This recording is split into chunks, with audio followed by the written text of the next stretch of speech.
வணக்கம் மக்களே. நம்ம சேனலில் தொடர்ந்து ரிவ்யூஸ் தாங்க பார்த்துக்கிட்டு இருக்கோம்.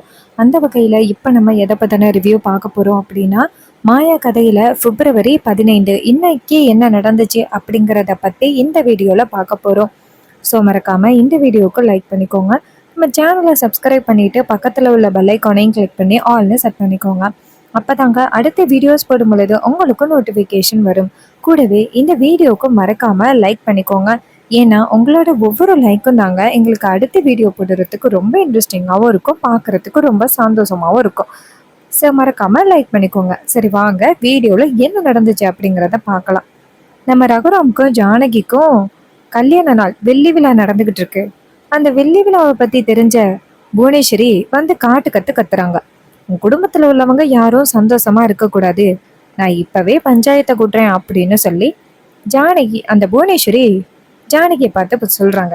இது கேட்டதோட நம்ம ஜானகி என்ன பண்ணுவாங்க, சரி அதோட விடுங்க, இந்த ஃபங்க்ஷன் நடத்த வேணாம் அப்படின்னு. அப்போ புவனேஸ்வரி சொல்கிறாங்க, உன் குடும்பத்தில் யாருமே சந்தோஷமாக இருக்க விட மாட்டேன். இது கேட்டதோட நம்ம ரகுராமுக்கு செம்ம கோவம் வந்துடுது. வேற என்னத்தை பற்றி சொன்னாலும் ரகுராம் கோவப்பட்டிருக்க மாட்டார். ஆனால் குடும்பத்தில் உள்ளவங்க யாரும் சந்தோஷமாக இருக்கக்கூடாது அப்படின்னு சொல்கிறது எவ்வளோ பெரிய தப்பு. இதனால ரகுராம் நேராக அந்த புவனேஸ்வரியை பார்த்து, இங்கே பாரு, ஏன் குடும்பத்தில் உள்ளவங்க சந்தோஷமாக இருக்கக்கூடாது அப்படின்னு சொல்கிறதுக்கு நீ யார் அப்படின்னு புவனேஸ்வரியை செமையை இரிட்டேட் பண்ணி துரத்தி அடிக்கிறாரு. இதை பார்த்ததோட நம்ம மாயாவுக்கு ரொம்ப சந்தோஷம். மாயா நேராக ஜானகிட்ட போயிட்டு, பெரியம்மா எங்கள் பெரியப்பா இந்த ஃபங்க்ஷனை நிப்பாட்டிடுவாரோ அப்படின்னு நினச்சேன். நல்ல வேலை பெரியப்பா நமக்கு ஆதரவாக பேசியிருக்காரு. ஜானகியும் சரி அப்படின்னு சொன்னதுக்கு அப்புறம் இந்த ஃபங்க்ஷனும் ரொம்ப நல்லபடியாக முடியுது. ஃபங்க்ஷன் நல்லபடியாக முடிஞ்சதோட அந்த நம்ம ஜானகி கிட்டேயும் ரகுராம் கிட்டேயும் கல்யாணமானவங்களை ஆசீர்வாதம் பண்ண சொல்கிறாங்க. அப்போ தான் நம்ம ஜானகி நேராக நம்ம மாயாவை கூப்பிட்றாங்க, வா மாயா அப்படின்னு. அப்போ மாயா நேராக சீனுவை பார்க்குறாங்க. ஆனால் சீனு போக முடியாது அப்படின்னு சொல்லிட்டு நிற்கிறாரு. ஸோ இதை பார்த்துட்டு நம்ம பத்மா சொல்கிறாங்க, இங்கே பாருங்க நீ, அதான் சீனுவுக்கு விருப்பம் இல்லையே, அவனை ஏன் கட்டாயப்படுத்துறீங்க. அப்போ பாட்டி சொல்கிறாங்க, ஏய் என்ன பேசுகிற பத்மா, இன்னைக்கு நல்ல நாள், இந்த நாளில் இவங்க கிட்ட ஆசீர்வாதம் வாங்குறது எவ்வளோ பெரிய நல்ல விஷயம், அதை போய் வேணான்னு சொல்கிற. மணி சொல்கிறாரு, இங்கே பாருடா சீனு, உன் அம்மா அப்படி தான் சொல்கிறா, இங்கே பாரு நீ தான் வந்துட்டு புரிஞ்சுக்கணும். இந்த நல்ல நாளில் உன் மாமா கிட்ட நீ ஆசீர்வாதம் வாங்குறது எவ்வளோ நல்லதுன்னு தெரியுமா, போயிட்டு ஆசீர்வாதம் வாங்கு. இது கேட்டதோட சீனுவும் சரி அப்படின்னு சொல்ல, மாய நேராக சீனுக்கிட்ட வா சீனு அப்படின்னு சொன்னதோட சீனுவும் சரி அப்படின்னு சொல்லிட்டு மாயாவும் சீனுவும் சேர்ந்து நேராக நம்ம ரகுராம் கிட்டேயும் ஜானகி கிட்டேயும் ஆசீர்வாதம் வாங்குறாங்க. வழக்கம் போல் ரகுராமுக்கு மாயாவை பிடிக்காது. அதனால ரகுராம் மாயாவுக்கு ஆசீர்வாதம் பண்ணாமல் நேராக நம்ம சீனுவுக்கு மட்டும் ஆசீர்வாதம் பண்ணுறாரு. சீனுவுக்கு மட்டும் ஆசீர்வாதம் பண்ணி நல்லா இருன்னு சொல்கிறாரு. ஆனால் மாயாவுக்கு சொல்லலை. ஆனால் நம்ம ஜானகி 2 பேருமே நல்லா இருங்க, அடுத்த வருஷம் நீங்கள் குழந்தை குட்டியோட வந்து என் காலில் விழுந்து ஆசீர்வாதம் வாங்கணும் அப்படின்னு சொல்லி நம்ம ஜானகி அவங்களுக்கு வாழ்த்து சொல்கிறாங்க. இது கேட்டதோட மாயாவும் சிரிக்கிறாங்க. அப்போ ஜானகி இதை சொன்னதை பார்த்துட்டு பத்மா டென்ஷன் ஆகுறாங்க. அதே நேரத்தில் நம்ம மாயா நேராக இதை கேட்டதோட நம்ம பத்மா வந்து டென்ஷன் ஆகுறாங்க. 2 பேரும் ஆசீர்வாதம் வாங்கிட்டு அந்த இடத்துலேருந்து போகிறாங்க. அடுத்ததா நம்ம ஜானகி நேராக தனாவை கூப்பிட்றாங்க, வா தனா அப்படின்னு. அப்போ தனா நேராக கதிரை பார்க்குறாங்க. அப்போ பத்மா சொல்கிறாங்க, அக்கா அண்ணி, அதுதான் இவங்களோட கல்யாணத்தையே அண்ணன் ஏற்றுக்கலையே, எப்படி ஆசீர்வாதம் பண்ணுவார். பாட்டி சொல்கிறாங்க, இங்கே பாரு பத்மா, இது நல்ல நாள், இந்த நாளில் யார் வேணாலுமே அவங்க 2 பேருக்கிட்டையும் ஆசீர்வாதம் வாங்கலாம், நீ கொஞ்சம் அமைதியாக இரு. இதை கேட்டதோட பத்மாவும் சரி அப்படின்னு சொல்லிட்டு அமைதியாகிறாங்க. அப்புறமா தனலட்சுமியும் கதிரும் போயிட்டு நேராக நம்ம ரகுராம் கிட்ட ஆசீர்வாதம் வாங்குறாங்க. ரகுராம் வந்துட்டு வழக்கம் போல் அவரை பொண்ணோட மட்டுக்கு தான் நல்லா இருக்கு அப்படின்னு சொல்லிட்டு வாழ்த்து சொல்கிறாரு. ஆனால் நம்ம கதிருக்கு சொல்லலை. ஆனால் கதிர் ஏதோ பெரிய விஷயமா எடுத்துக்கல. நம்ம ஜானகி நேராக கதிரையும் தனாவையும் பார்த்து 2 பேரும் நல்லா இருக்கணும், சந்தோஷமாக இருக்கணும் அப்படின்னு சொல்லிட்டு வாழ்த்து சொல்கிறாங்க. அதுக்கப்புறம் அந்த ஃபங்க்ஷன் முடிஞ்சிச்சா, நம்ம ரகுராம் சோஃபாவில் உட்காந்துருக்காரு. அப்போ அந்த சாப்பாடெல்லாம் கொண்டாந்து வைக்கிறாங்க. வச்சதோட மணி சொல்கிறாரு, வாங்க சகல சாப்பிட்டாரலாம் எல்லாரும் சேர்ந்து. ரகுராம் சொல்கிறாரு, இல்லை எனக்கு சாப்பாடு வேணாம், நீங்கள் சாப்பிடுங்க. இது கேட்டதோட நம்ம ஜானகிக்கு செம ஷாக்கு. அப்போ மாயை வந்துட்டு கதிர்கிட்ட நம்ம தனாட்ட சொல்கிறாங்க, எங்க அந்த புவனேஸ்வரி வந்து சத்தம் போட்டத்தோட பெரியப்பா இந்த ஃபங்க்ஷனை நிப்பாட்டிடுவாரு அப்படின்னு நான் ரொம்ப பயந்தேன். ஆனா வந்த புவனேஸ்வரிக்கு அவமானம் மட்டும்தான் மிச்சம். பெரியப்பா வந்துட்டு அப்படி மாசா பேசுனது எனக்கு ரொம்ப பிடிச்சிருந்துச்சு, பெரியம்மாவை விட்டு கொடுக்காம. இது கேட்டதோட தனாவும் ஆமா மாயா அப்படின்னு சொல்லி பேசிக்கிட்டு இருக்காங்க. அதே நேரத்துல மணி கேக்குறாரு, ஏன் சகல சாப்பிடலன்னு சொல்றீங்க, சாப்பிடுங்க. அப்ப ரகுராம் சொல்றாரு, இங்க பாருங்க, நான் எதுக்காக இந்த ஃபங்க்ஷனுக்கு ஒத்துக்கிட்டேன்னா குடும்பத்துக்காகவும் அப்புறம் என் பொண்ணு தனாவுக்காகவும் மட்டும்தான் இந்த ஃபங்க்ஷனுக்கு நான் ஒத்துக்கிட்டேன். மற்றபடி எனக்கு நான் ஒன்றும் யாரையுமே நான் இன்னும் மன்னிச்சு ஏற்றுக்கலை. அவங்க பண்ண துரோகத்தை கண்டிப்பாக என்னால் மன்னிக்கவே முடியாது, நான் மறக்கவும் மாட்டேன். நான் வந்துட்டு இன்னும் இந்த கோவத்தோட தான் இருக்கேன், நான் ஒன்றும் எல்லாத்தையும் மறக்கலை. அந்த புவனேஸ்வரி வந்து சத்தம் போட்டா அவளை பேசினேன் அப்படின்னா அவ நம்ம குடும்பம் சந்தோஷமா இருக்கக்கூடாது அப்படின்னு சொல்றா. நம்ம குடும்பம் சந்தோஷமா இருக்கக்கூடாது அப்படின்னு சொல்றதுக்கு அவளுக்கு யாரும் உரிமை கொடுத்தது? அதனால தான் நான் அப்படி பேசினேன். இந்த கேட்டத்தோட மணி சொல்றாரு, சகல நீங்க சொல்றது கரெக்டு தான் சகல, அவ சொல்றதுக்கு யாரு, நீங்க வந்து சாப்பிடுங்க. ரகுராம் சொல்றாரு, இதெல்லாம் நடக்கக்கூடாது அப்படிங்கிறதுக்காக தான் இந்த ஃபங்க்ஷனே நான் வேணான்னு சொன்னேன். இது கேட்டதோட நம்ம ஜானகி வந்துட்டு ரொம்ப கவலையோட நிக்கிறாங்க. அப்ப ரகுராம் சொல்றாரு, எனக்கு சாப்பாடு வேணாம் அப்படின்னு சொல்லிட்டு அந்த இடத்துல இருந்து போறாரு. இது எல்லாம் கேட்டதோட நம்ம ஜானகி ரொம்ப கவலைப்படுறாங்க. அப்ப மாயா வந்துட்டு என்னாச்சு பெரியமா அப்படின்னு சொல்ல ஜானகி சொல்றாங்க, மாயா இந்த ஃபங்க்ஷன் நடந்திருக்க கூடாதுதான், தேவையில்லாத பிரச்சனையை உண்டாக்கிட்டேன் அவரு சங்கடப்படுற மாதிரி. மாயா சொல்றாங்க, பெரியமா இந்த ஃபங்க்ஷன் நடந்ததே நல்லதுக்காக தான். அப்பதானே பெரியப்பா அவங்க மேல எந்த அளவுக்கு லவ் வச்சிருக்காரு அப்படின்னு பார்க்க முடிஞ்சிச்சு. அந்த புவனேஸ்வரி வந்து சத்தம் போட்டதுனாலதான் பெரியப்பா இந்த ஃபங்க்ஷன் நடந்தாகணும் அப்படின்னு சொன்னாரு. இது கேட்டதோட ஜானகியும் சரி மாயா, இருந்தாலும் அவரை கஷ்டப்படுத்துற மாதிரி இருக்குல்ல. மாயா சொல்றாங்க, பெரியமா அப்படியெல்லாம் எதுவும் இல்லை பெரியமா. அதுக்கப்புறமா ரகுராம் வந்துட்டு சாப்பிடாம இருக்கிறத பார்த்துட்டு ஜானகி ரொம்ப கவலைப்படுறாங்க. ஜானகி ஒரு டம்ளர்ல பால் எடுத்துட்டு போயிட்டு நேரா ரகுராம் கிட்ட, என்னங்க சாப்பிடாம இருக்காதீங்க, எனக்கு மனசு கஷ்டமா இருக்கு, தயவு செஞ்சு இந்த பாலையாவது குடிங்க. அப்ப ரகுராம் சொல்றாரு, எனக்கு வேணாம். ஜானகி சொல்றாங்க, என்னங்க எனக்கு ரொம்ப கஷ்டமா இருக்குங்க நீங்க சாப்பிடாம இருக்கிறத பார்த்துட்டு. இங்க பாருங்க, ஒருவேளை நான் கொண்டுட்டு வந்ததுனாலதான் நீங்க வேணான்னு சொல்றீங்களா? நான் வேணா பத்மா பார்வதியை கொண்டுட்டு வர சொல்லவா? அப்ப ரகுராம் சொல்றாரு, அதான் உனக்கே தெரியுதுல்ல, நீ கொண்டுட்டு வந்தா நான் குடிக்க மாட்டேன் அப்படின்னு, அப்புறம் எதுக்காக நீ கொண்டுட்டு வர? அப்ப ஜானகி சொல்றாங்க, என்னங்க என் மேல நீங்க ரொம்ப கோவமா இருக்கீங்க அப்படிங்கறது நல்லா தெரியுது, ஆனா தயவு செஞ்சு கோவப்படாதீங்க, மனசு கஷ்டமா இருக்கு.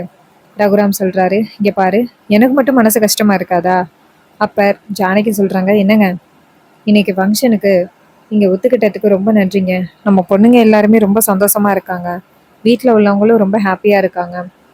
அப்ப ரகுராம் சொல்றாரு, நன்றி சொல்ற அளவுக்கு வந்துட்டோம்ல, நம்ம உறவுக்குள்ள இது வரைக்கும் நன்றி சொன்னதே கிடையாது, அந்த அளவுக்கு நம்ம 2 பேருமே பிரிஞ்சிட்டோம், அது தெரியுதா இல்லையா ஜானகி?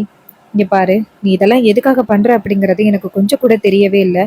ஆனா நீ சொன்னியல்ல, ஏதோ ஒரு காரணம் இருக்கு அப்படின்னு, அந்த காரணம் என்னன்னு சொன்னீன்னா நான் புரிஞ்சு பண்ணேன். இதை கேட்டதோட நம்ம ஜானகி சொல்றாங்க, என்னங்க இந்த காரணத்தை இப்போதைக்கு என்னால உங்ககிட்ட சொல்ல முடியாது, நேர காலம் வரும் பொழுது கண்டிப்பா ஒரு நாள் உங்களுக்கு தெரிய வரும். அப்ப ரகுராம் சொல்றாரு, இப்ப கூட என்கிட்ட சொல்லணும் அப்படின்னு உனக்கு தோணலை இல்ல, அந்த அளவுக்கு நான் 3வது மனுஷன் ஆகிட்டேன்னு அப்படின்னு சொன்னதோட நம்ம ஜானகி ரொம்ப கவலையோட நிக்கிறாங்க. அதே நேரம் பாட்டி அந்த இடத்துக்கு வராங்க. வந்துட்டு, ஜானகி நீயே சாப்பிடல இல்ல? அப்ப ஜானகி அமைதியா நிக்க, அப்ப ரகுராம் ஜானகியை பாக்குறாரு. பாட்டி சொல்றாங்க, இங்க பாருப்பா ரகு, குடும்பம்னா அப்படிதான்ப்பா இருக்கும். இங்க பாருப்பா, இப்படியே ஜானகி கிட்ட கடைசி வரைக்கும் உன்னால கோவப்பட்டுக்கிட்டே இருக்க முடியாதுப்பா, நம்ம வீட்டுல ஒத்துமை இல்லாம போயிட்டுப்பா. இங்க பாருங்க, நீங்க 2 பேரும் சந்தோஷமா இருந்தாதான் இந்த குடும்பமும் நல்லா இருக்கும். இங்க பாருப்பா ரகு, சாப்பிடுப்பா. ரகுராம் சொல்றாரு, இல்லம்மா எனக்கு பசிக்கல. உடனே பாட்டி சொல்றாங்க, இங்க பாருப்பா ரகு, தயவு செஞ்சு சாப்பிடாம இருக்காதப்பா, நீ சாப்பிடாம இருக்கிறத பார்த்துட்டு வீட்டுல ஜானகி ஜானகியும் சாப்பிடல, ஜானகி சாப்பிடலன்னு மாயாவும் சாப்பிடல, தனாவும் சாப்பிடல. இது கேட்டதோட ரகுராம் சொல்றாரு, நான் சாப்பிடலன்ட்டு யாரும் சாப்பிடாம இருக்க வேண்டிய அவசியம் கிடையாது. இது கேட்டதோட பாட்டி சொல்றாங்க, ரகு நீ ரொம்ப கோவத்துல இருக்கன்னு தெரியுதுப்பா, தயவு செஞ்சு புரிஞ்சுக்கோ. ஆனா ரகுராம் சொல்றாரு, இல்லம்மா ஜானகி ஏதோ ஒரு விஷயத்துக்காக தான் இதெல்லாம் பண்ணிக்கிட்டு இருக்கா அப்படின்னு சொல்றா, ஆனா என்ன விஷயம் அப்படிங்கிறத என்கிட்ட சொன்னான்னு. இதை கேட்டதோட பாட்டி சொல்றாங்க, இங்க பாருப்பா, அதை என்கிட்டயும் தான் சொல்ல மாட்டேங்கிறாப்பா, ஆனா நேரங்காலம் வரும் பொழுது புரிஞ்சுப்போம் அப்படின்னு சொல்றா, அதனால நம்ம பொறுமையா காத்துக்கிட்டு இருப்போம். ரகுராம் சொல்றாரு, எத்தனை நாள்மா பொறுமையா காத்துக்கிட்டு இருக்கிறது அப்படின்னு சொல்ல பாட்டி நேரா அந்த இடத்துல இருந்து வெளியில போறாங்க. அப்ப நம்ம ஜானகி வந்துட்டு ரகுராம பார்த்துட்டு கவலைப்படுறாங்க. அப்ப பக்கத்துல உள்ள தலைவணி எடுத்துட்டு கிளம்புறாங்க. இதை பார்த்ததோட ரகுராம் கேக்குறாரு, எங்க போற?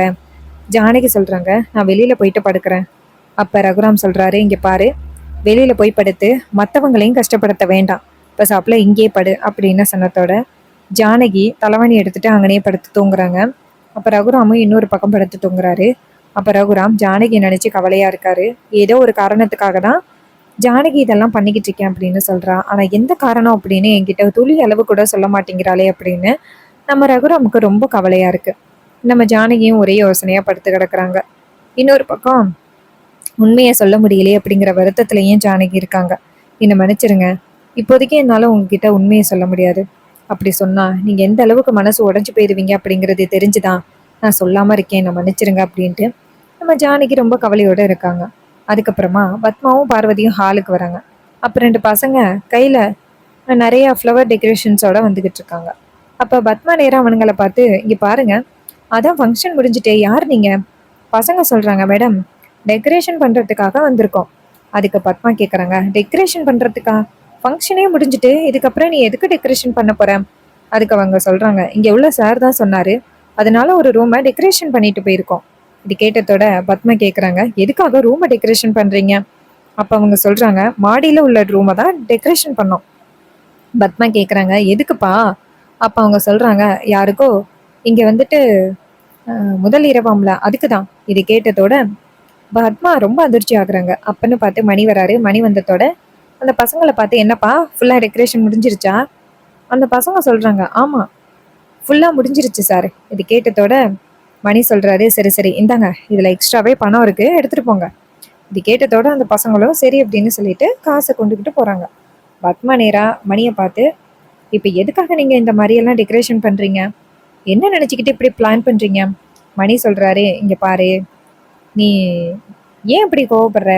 இன்னைக்கு வந்துட்டு மாயாவுக்கும் நம்ம பையன் சீனுவுக்கும் நல்ல நாள் ஆரம்பிக்க போகுது. அவங்க 2 பேருக்கும் கல்யாணம் ஆகி எத்தனை மாசம் ஆகுது? அவங்க 2 பேருமே ஹாப்பியா அவங்களோட லைஃபை ஆரம்பிக்கிறது கிடையாதா? நீ கூடிய சீக்கிரம் பாட்டி ஆகணும்ல. இது கேட்டதோட பத்மா சொல்றாங்க, என்ன பாட்டியா? அப்ப மணி சொல்றாரு, அப்புறம் பாட்டி இல்லாம பூட்டியா? இங்க பாரு, இதெல்லாம் நேர காலத்துல நடக்கணும்ல.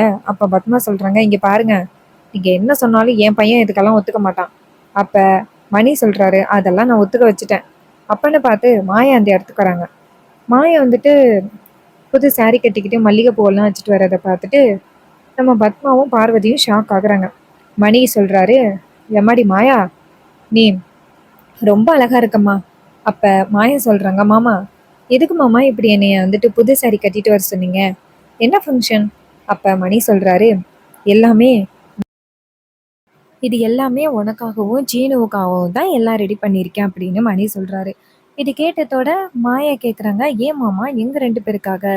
அப்ப மணி சொல்றாரு, என்னம்மா இப்படி சொல்ற? இங்க பாரு, நீயும் சீனுவும் சந்தோஷமா வாழ்க்கை ஆரம்பிக்கணும்ல, அதுக்கான நாள் தான் இது.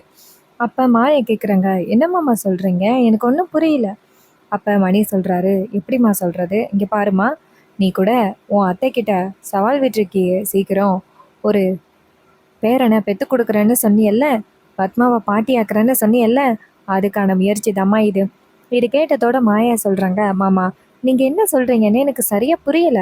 அப்ப மணி சொல்றாரு, இங்க பாரு மருமகளே, இப்ப சொன்னா உனக்கு புரியாது, ஆனா ரூமுக்குள்ள போய் பார்த்தா உனக்கு புரியும். இது கேட்டதோட மாயாவும் சரிங்க மாமா அப்படின்னு சொல்லிட்டு அந்த இடத்துல இருந்து போறாங்க. இதை பார்த்துட்டு பத்மா நேரா மணிக்கிட்ட, இங்க பாருங்க, நீங்க என்ன பிளான் பண்ணாலும் கண்டிப்பா நடக்காது, என் புள்ள கண்டிப்பா போக மாட்டான். அப்ப மணி சொல்றாரு, இங்க பாரு, அதெல்லாம் நீ நினைச்சதை விட அவன் அப்படி கிடையாது. அப்ப சீனு பட்டு வேட்டி பட்டு சட்டை கட்டிக்கிட்டு வராரு. அதை பார்த்ததோட பத்மா ரொம்ப அதிர்ச்சி ஆகுறாங்க. அப்ப பார்வதி சொல்றாங்க, என்னக்கா சொன்னீங்க, சீனு இதுக்கு தயாரா இல்லை அப்படின்னு பார்த்து அப்படி தெரியலையே.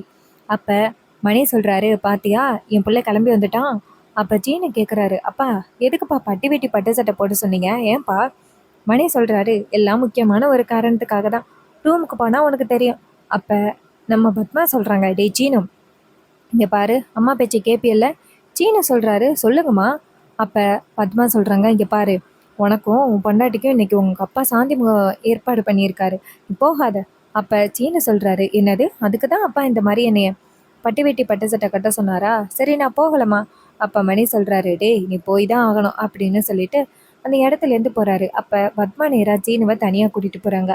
அப்போ சீனு சொல்கிறாரு, அவன் என்னம்மா இப்படி பண்ணிக்கிட்டு இருக்காரு. அதுக்கு பத்மா சொல்கிறாங்க, ஆமாண்டா, அந்த மாயாவும் சாதாரண ஆள் கிடையாது. அவள் என்ன திரும்பின சொன்னா, இன்னும் ஒரு வருஷத்துல ஒரு குழந்தைய பெற்று கொடுக்குறேன் அப்படின்னு சொன்னான். அவள் சாதாரண ஆள் இல்லடா, உன்னை நல்லா ஏமாத்துறா. அப்போ சீனு சொல்கிறாரு, அம்மா அவளுக்கெல்லாம் நான் பயந்து ஒதுங்கணும் அப்படின்னு அவசியமே கிடையாது, நான் பார்த்துக்கிறேன். அப்போ பத்மா சொல்கிறாங்க, டேய் என்னடா போகிறேன். அப்போ சீனு சொல்கிறாரு, அம்மா நான் பார்த்துக்கிறேம்மா, அவள்லாம் பெரிய ஆளே கிடையாது அப்படின்னு சொல்லிட்டு சீனு போகிறாரு. இதை பார்த்ததோட பத்மா வந்துட்டு ஷாக் ஆகுறாங்க. என்ன இது, இவன் இவ்வளோ வேகமாக போகிறான். அப்போ நம்ம சீனு இங்கேருந்து நேராக ரூமுக்குள்ளே போக, அப்போ நம்ம மாயா ஆல்ரெடி ரூமுக்குள்ளே போயிட்டு அங்கே உள்ள டெக்கரேஷன்ஸ் எல்லாம் பார்த்துட்டு, ஓ மாமா இதை தான் சொன்னாரா, டெக்கரேஷன்லாம் பயங்கரமாக பண்ணியிருக்காரு, இதை அவர் முன்னாடியே சொல்லியிருக்கலாமே அப்படின்னு நம்ம மாயா நினைக்கிறாங்க. அதுக்கப்புறமா சீனு வரட்டும், அப்புறம் இருக்கு அவனுக்கு, பார்த்தா இன்னமும் எதிரிக்காரவளை பார்க்குற மாதிரி பார்த்துட்டு போகிறான் அப்படின்ட்டு நம்ம மாயா கோவத்தில் இருக்காங்க. அப்போ சீனு அவங்க வராரு. வந்துட்டு நேராக மாயாவை பார்க்க, மாயா ரொமான்டிக்காக சீனுவை லுக்கு விட மாயா ரொம்ப அதிர்ச்சி ஆகுறாங்க. சீனு ரொம்ப ஷாக் ஆகுறாரு. என்ன இதே இவ இப்படி பார்க்குறான். அப்போ மாயா நேராக சீனுக்கிட்ட நெருங்கி வர சீனு கேட்குறாரு, ஹேய் இப்போ எதுக்கு என் பக்கத்தில் வர, தள்ளிப்போ. அப்போ மாயா சொல்கிறாங்க, தள்ளி தான் போகிறேன் அப்படின்ட்டு சீனுவுக்கு பக்கத்தில் வர சீனு சொல்கிறாரு, இங்கே பாரு, நான் உன்னை மன்னிச்சிட்டேன்னு மட்டும் நினைக்காத. தனாவோட வாழ்க்கை இப்படி ரொம்ப கஷ்டத்தில் இருக்கிறதுக்கு அதுக்கு நீ தான் காரணம். அத்தையும் மாமாவும் பிரிஞ்சிருக்காங்கன்னா அதுக்கும் நீ தான் காரணம். உன்னை எப்படி நான் சீக்கிரம் மன்னிப்பேன், நான் உன்னை மன்னிக்கவே மாட்டேன். தயவு செஞ்சு என் பக்கத்தில் வரதை விட்டுட்டு தள்ளிப்போ. அப்போ மாயா சொல்கிறாங்க, இங்கே பாரு சீனு, இங்கே பாரு, எல்லாமே நான் ஒரு காரணத்துக்காக தான் பண்ணுவேன் அப்படிங்கிறது உனக்கு தெரியலையா, என்மேல் எத்தனை நாள் தான் நீ கோவத்தில் இருப்ப. அப்போ சீனு சொல்கிறாரு, இங்கே பாரு, தேவையில்லாமல் என்கிட்ட பேசுகிற வேலை வச்சுக்காத, போ. அப்போ மாயா சொல்கிறாங்க, இங்கே பாரு சீனு, கண்டிப்பாக ஒரு நாள் என்ன நடந்துச்சு அப்படிங்கிறது உனக்கு புரியும். அப்போ சீனு சொல்கிறாரு, என்ன நடந்துச்சு. தனா பாவம், அவள் ஆசைப்பட்டவனை கல்யாணம் பண்ண முடியாமல் கதிர் அப்படிங்கிறவனை கல்யாணம் பண்ணிட்டு கஷ்டப்பட்டுக்கிட்டு இருக்கா. இப்போ நீ வந்துட்டு என்னை ஏமாற்றி கல்யாணம் பண்ணிட்ட, எங்கள் அம்மா உன்னால் கஷ்டப்பட்டுக்கிட்டு இருக்காங்க, இன்னும் எத்தனை பேர் உன்னால் கஷ்டப்படணும், தயவு செஞ்சு போ மாயா அப்படின்னு சொல்ல மாயா ரொம்ப ஷாக் ஆகுறாங்க. அப்போ சீனு கோவமாக போயிட்டு பெட்டை பார்க்குறாரு. பார்த்தா அங்கே டெக்கரேஷன்ஸ் நிறையா இருக்குது. அதை பார்த்ததோட சீனும் டென்ஷன் ஆகுறாரு. அப்புறமா சீனசி பண்ணி மறுநாள் காலை நம்ம தனாவுக்கு வந்துட்டு பாஸ்போர்ட் வருது. அந்த பாஸ்போர்ட்டில் தனாவோட பேர் இருக்குது. தனாவோட பேருக்கு பக்கத்தில் கதிரோட பேர் இருக்குது. ரகுராம் அதை பார்த்ததோட அப்படியே தூக்கி வீசுறாரு. என்ன என்ன இது அப்படின்னு. அப்போ அவர் கேட்குறாரு, சார் என்னாச்சு சார், தனா மேடத்தோட பேர் கரெக்டாக இருக்கே. ரகுராம் சொல்கிறாரு, தனாவோட பேருக்கு பக்கத்தில் யார் பேர் இருக்குது, என் பேரில் இருக்கணும், எதுக்கு கண்டவன் பேர் இருக்குது. அவர் சொல்கிறாரு, சார் மேடத்துக்கு கல்யாணம் ஆகிட்டுன்னா அவங்க ஹஸ்பண்ட் பேர் தான் சார் இருக்கணும். அப்போ ரகுராம் சொல்கிறாரு, தனாவுக்கு பேர் பக்கத்தில் என் பேர் வர்றதுக்கு என்ன பண்ணணும் அப்படிங்கிறது எனக்கு தெரியும் அப்படின்னு ரகுராம் கோவமாக சொல்ல, இது கேட்டதோட நம்ம தனா ரொம்ப ஷாக் ஆகுறாங்க. ஸோ அதோட இன்றைக்கான எபிசோடை ரொம்ப சூப்பராக ஃபினிஷ் பண்ணியிருக்காங்க. இந்த எபிசோடு உங்களுக்கு எந்த அளவுக்கு பிடிச்சிருந்துச்சு அப்படின்னு மறக்காமல் கமெண்டில் சொல்லுங்கள். இதே மாதிரி இனிமேல் அப்டேட்ஸ் நம்ம சேனலில் நீங்கள் தொடர்ந்து பார்க்கணும் அப்படின்னா மறக்காமல் நம்ம சேனலையே சப்ஸ்கிரைப் பண்ணிவிட்டு பக்கத்தில் உள்ள பெல் ஐகானையும் கிளிக் பண்ணி ஆல்ரெடி செட் பண்ணிக்கோங்க. அப்போ தாங்க அடுத்த வீடியோஸ் போடும் பொழுது உங்களுக்கு நோட்டிஃபிகேஷன் வரும். பார்க்கலாம். தேங்க்ஸ் ஃபார் வாட்சிங்.